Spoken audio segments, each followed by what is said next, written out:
مسند احمد بن حنبل کی حدیث ہے، حضرت سیدنا ابو ہریرہ رضی اللہ تعالی عنہ سے بیان کرتے ہیں، رسول اللہ صلی اللہ علیہ وآلہ وسلم کے معمولات میں سے ایک عمل اس کا بیان ہو رہا ہے۔ کہتے ہیں کہ رسول اللہ صلی اللہ علیہ وسلم اذا انصرف من صلاۃ الغداۃ، جب رسول اللہ صلی اللہ علیہ وسلم فجر کی نماز پڑھا لیتے، فجر کی نماز سے فارغ ہوتے، تو صحابہ کرام علیہم رضوان سے فرماتے، هل رأى احد منکم اللیلۃ رؤیا، تم میں سے کسی نے کوئی خواب دیکھا ہے؟ تم میں سے کسی نے کوئی خواب دیکھا ہے؟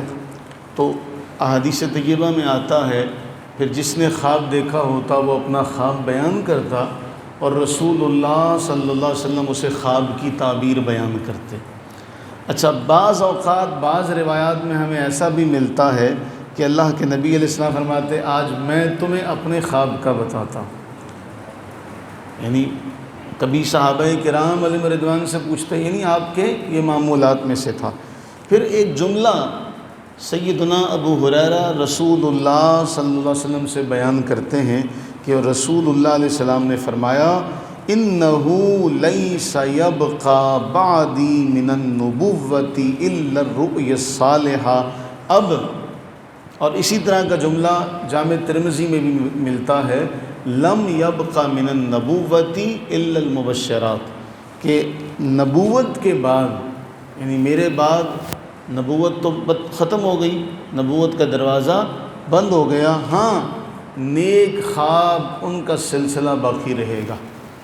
میرے بعد نبوت کا سلسلہ ختم ہو گیا، میری ذات پر نبوت کا سلسلہ مکمل ہو گیا، ہاں نیک خوابوں کا سلسلہ، مبشرات کا جو معاملہ ہے وہ جاری رہے گا۔ پوچھا گیا کہ مبشرات کیا ہیں؟ فرمایا نیک خواب۔ تو جو نیک خواب ہیں وہ اللہ تعالیٰ کی طرف سے ہیں۔ نیک خواب کس کی طرف سے ہیں؟ اللہ تعالیٰ عز و جل کی طرف سے۔ اب یہاں محدثین نے پھر ان کے بارے میں بہت ساری باتیں بیان فرمائیں کہ خواب سے بھی انسان کو اچھی تعبیر لینی چاہیے، کہ جس طرح کی وہ تعبیر مراد لے لے گا اللہ تعالیٰ ویسا ہی فرما دے گا۔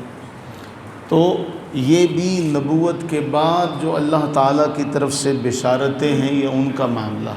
پھر اس کی بہت ساری قسمیں، بعض اضغاث و احلام، یعنی بعض خوابوں کے بارے میں کہا گیا کہ وہ شیطانی خیالات ہیں، وسواس ہیں، اور کچھ اس میں ایسے بھی ہیں جو اللہ تعالیٰ عز و جل کی طرف سے، جو رؤیائے صالحہ ہیں وہ کس کی طرف سے ہیں؟ وہ اللہ تعالیٰ کی طرف سے۔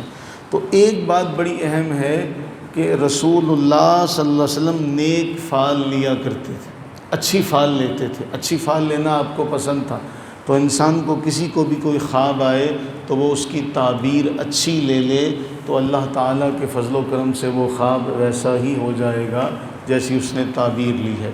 اللہ سے دعا فرمائیں کہ اللہ تعالیٰ اپنی رحمت کاملہ کے صدقے ہمارے ساتھ رؤیائے صالحہ کا سلسلہ جاری رکھے، ہمیں پریشان خوابوں سے اللہ تعالیٰ محفوظ و مامون فرمائے، اور اللہ تعالیٰ ہمیں جو اچھے خواب ہیں اور ان کی اچھی تعبیر لینے کی توفیق عطا فرمائے۔